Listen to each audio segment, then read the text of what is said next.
నమస్తే. మన పిల్లల బ్రెయిన్కి ఒక హిడెన్ సూపర్ పవర్ ఉందని మీకు తెలుసా? And most schools are not teaching it. మన స్కూల్స్లో దీని గురించి అస్సలు చెప్పరు. It's not magic, it's neuro science.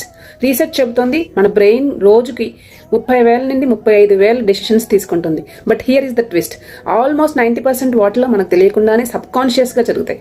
వాళ్ళకు పూర్తిగా అర్థం కావడానికి ముందే వాళ్ళ డెసిషన్స్ జరిగిపోతున్నాయి. మీరు ఎప్పుడైనా గమనించారా? కొంతమంది పిల్లలు వెంటనే అంటారు, అమ్మా నాకు ఇది ఎందుకో సరిగ్గా అనిపించడం లేదు. ఆ గట్ ఫీలింగ్ అంటే ఏంటో తెలుసా? అది బ్రెయిన్ చేసే high speed pattern recognition system. Prefrontal cortex, amygdala ఈ రెండూ కలిసి మెరుపు వేగంగా అంటే లైట్నింగ్ స్పీడ్లో పనిచేస్తాయి. లాజిక్ కంటే ముందే ఇంట్యూషన్ వస్తుంది. అంటే ఆలోచన మొదలయ్యేలోపే మెదడు నిజాన్ని ప్రాసెస్ చేసేస్తుంది. మన పిల్లలు కాన్ఫిడెంట్గా క్లియర్ థింకింగ్తో స్ట్రాంగ్ డెసిషన్ మేకింగ్తో పెరగాలని మీరు కోరుకుంటున్నారా?